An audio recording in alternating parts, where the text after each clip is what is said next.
This chart shows the major paths to forming of the CSX system. First is the 1962 C&O merger of the B&O. The WM, or Western Maryland, was controlled by the B&O and brought in a few years later in 1967. These were formed into the Chessie system by 1973.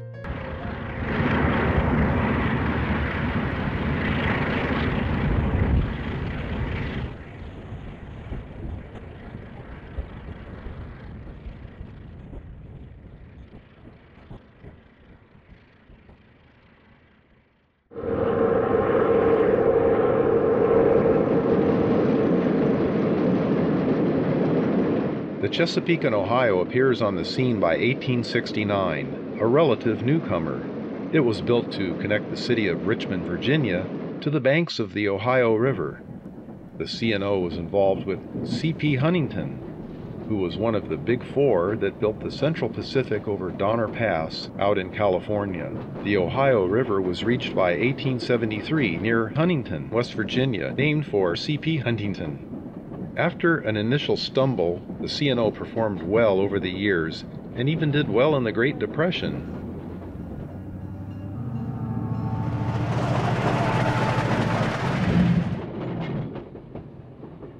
By 1947, the C&O was wealthy enough to be the New York Central's largest stockholder.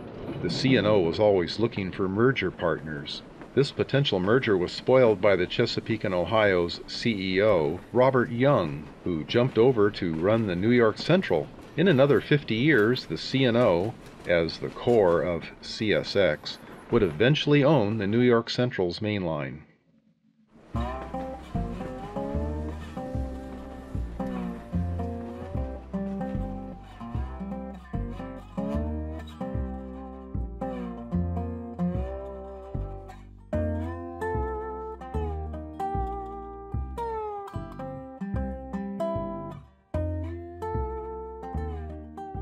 These scenes are from the late 1950s in Virginia and West Virginia in coal country. Many of the Virginian scenes are along the James River. The James River flows all the way to Richmond, Virginia, and passes by the historic Jamestown English settlement of 1607, named after the English king, James I. Many of the inhabitants in these Appalachian regions use the C&O's gas-electric-powered passenger service. This mode of transportation brought the mail, news, packaged goods, and of course people. This was less costly to operate on the railroad than steam or diesel-powered trains.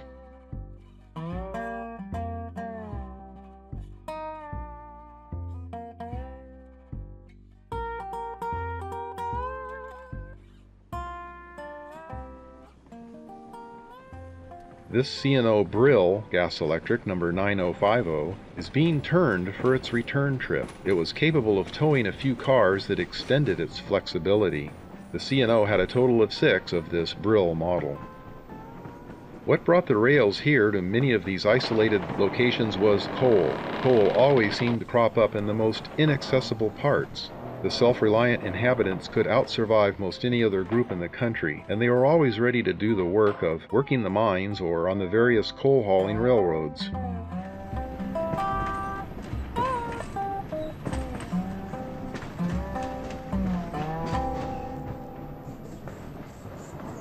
Quite a bit more glamorous equipment was found on the C&O's passenger train fleet.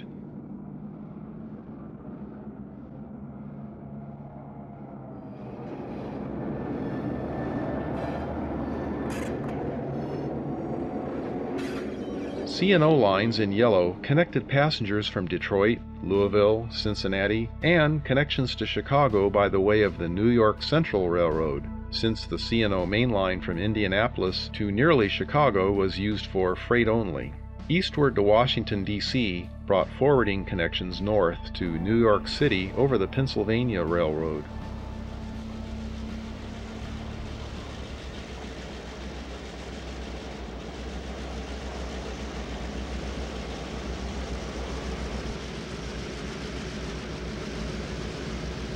After leaving Alexandria, Virginia, the next 8 track miles will cross the Potomac River and bring the train into the large station in Washington, D.C. While the C&O kept high standards for such trains as the George Washington, the road made much of its bottom line profits on hauling coal and even grain to East Coast ports for export. The original purpose of the C&O, to make the ports more valuable, validates the beginning vision to this day.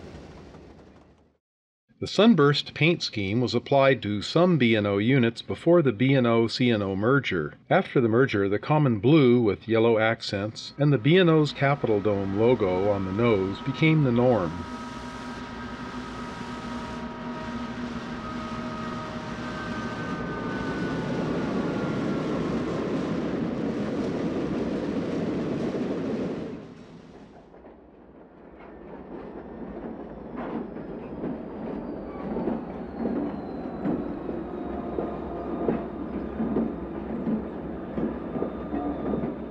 The C&O units had the C&O for Progress logo on the locomotive's noses.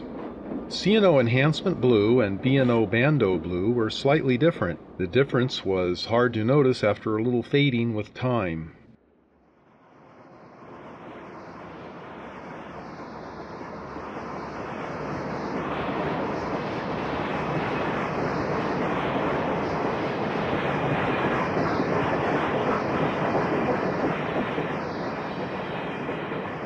B&O 9624 and 9622 are TR4 cow and calf sets built by EMD in 1950, originally ordered for the C&O.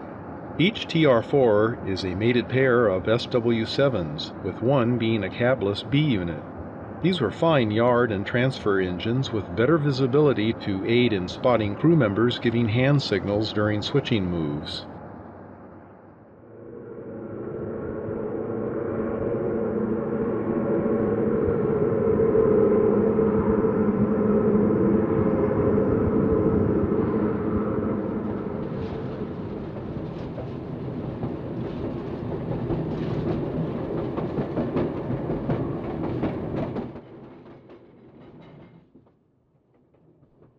In 1964, the B&O and C&O combined their passenger departments to improve marketing and service to the travelers.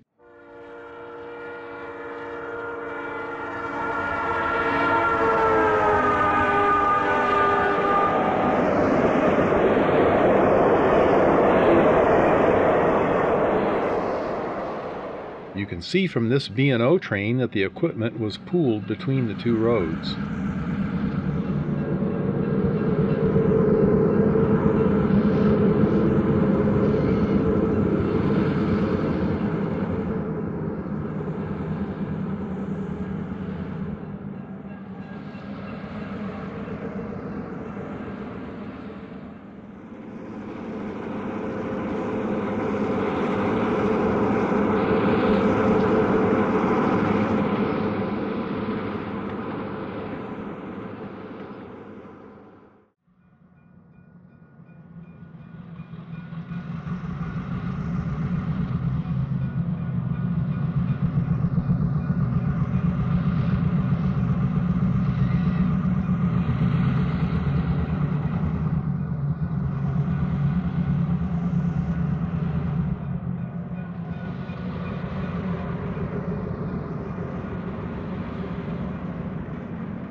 This NW2 is toiling away in a yard near Ellesmere Junction in Delaware.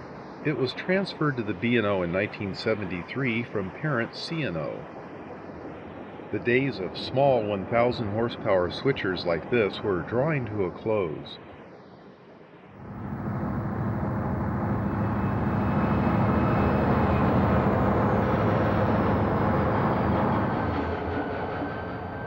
The 1970s would see heavier power performing these tasks. B&O GP40s 4007 and 4008 were still new looking in 1976. They were built in 1971.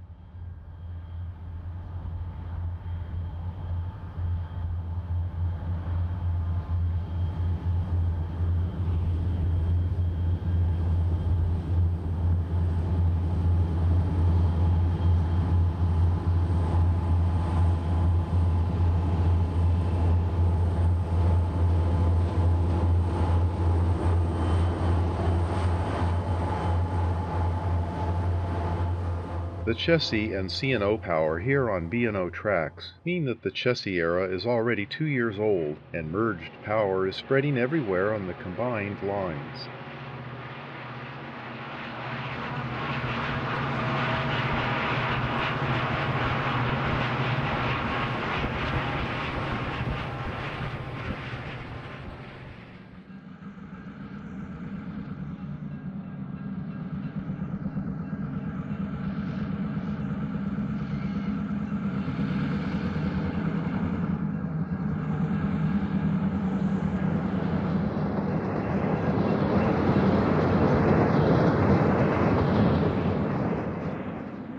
It was sad to see the older GP9s, such as this pair, replaced with more modern power. These two GP9s were soon repainted into Chessie colors, but they were retired for good in the mid-1980s.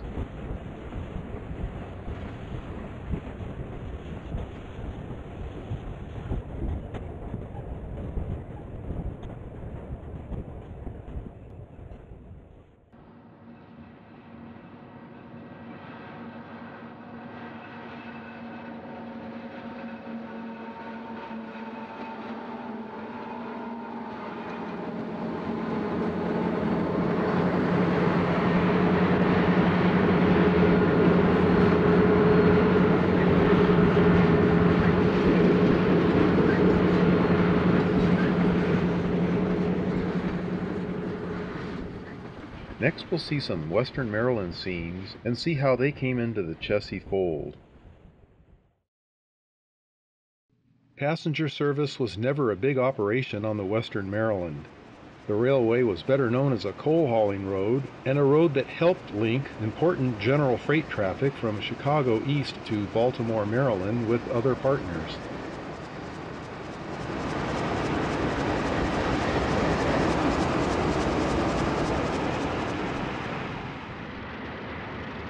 The power today on this train is an Alco Model RS3, built in 1953. The station and freight house are gone. This was a junction with a set-out track for this electric interurban line.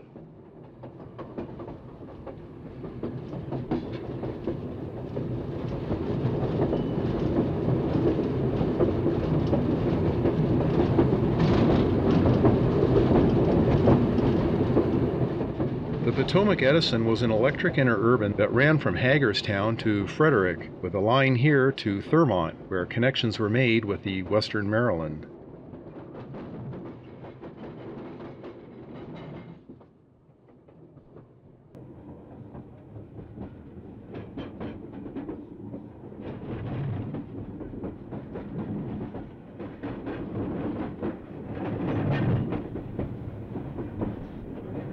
This line is long pulled up, and you can still make out some of the right-of-way from the air, plus Allegheny Power uses some segments for electric transmission lines now.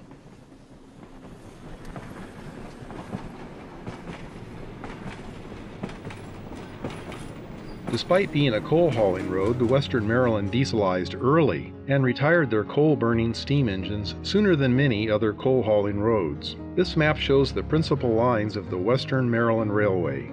They had a reputation for running fast freight trains with other roads. The link from Chicago was with the speedy Nickel Plate Road and the Pittsburgh and West Virginia on the Western Maryland's western flank at Connellsville. The Reading Line linked their eastern flank to Philadelphia and New York City. Between these roads they had a fast freight service that was competitive with larger roads that could run trains end to end.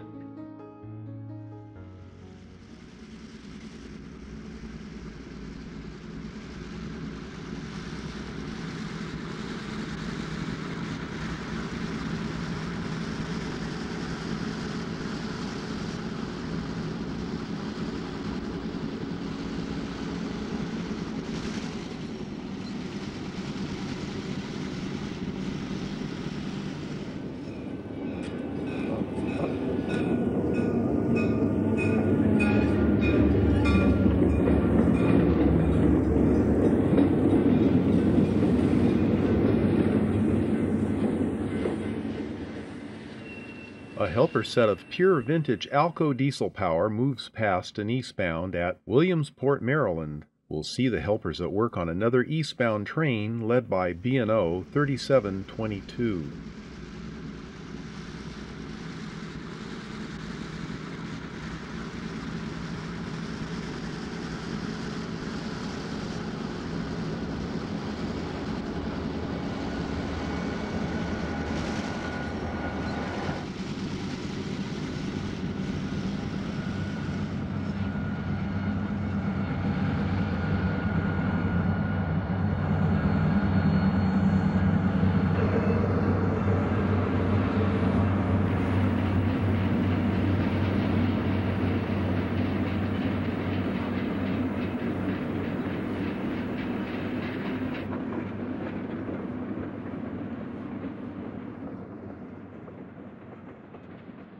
The B&O had a line parallel to the Western Maryland between Cherry Run and Connellsville.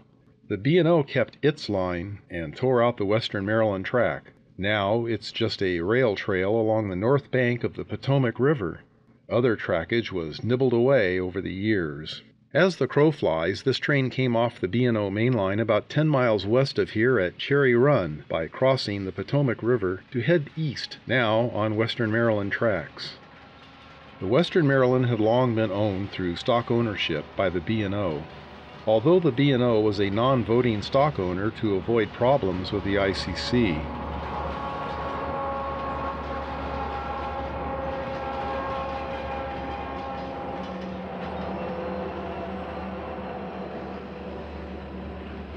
The Western Maryland exercised a lot of independence, but it did cooperate with the B&O.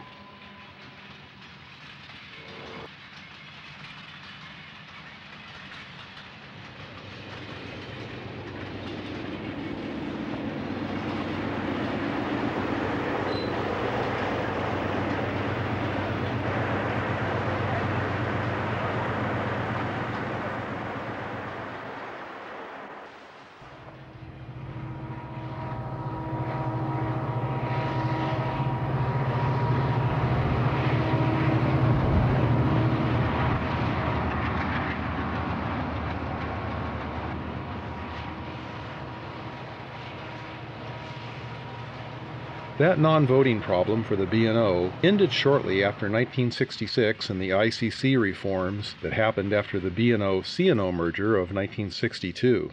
After that, the Western Maryland came under closer control.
The last gasp of local Western Maryland control seemed to be the purchase of newer diesels with their red, white, and black circus colors.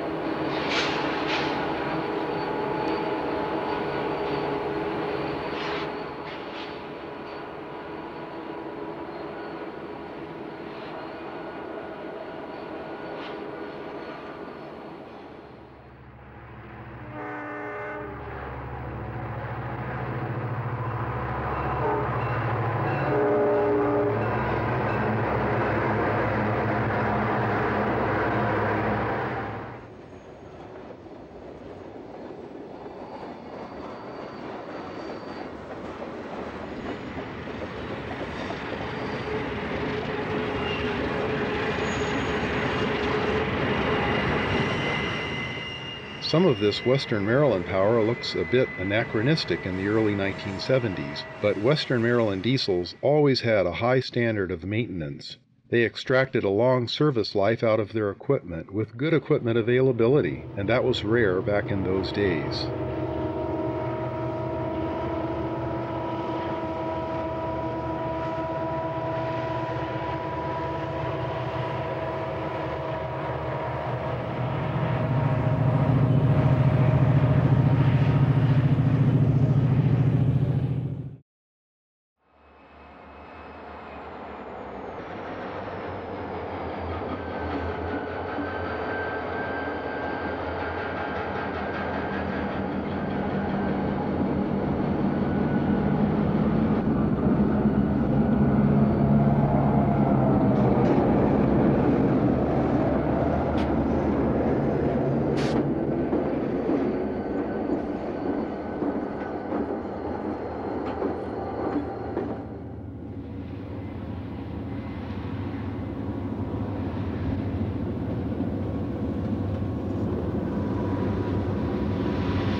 It wasn't long before the Western Maryland diesels were to be found all over the emerging Chessie system.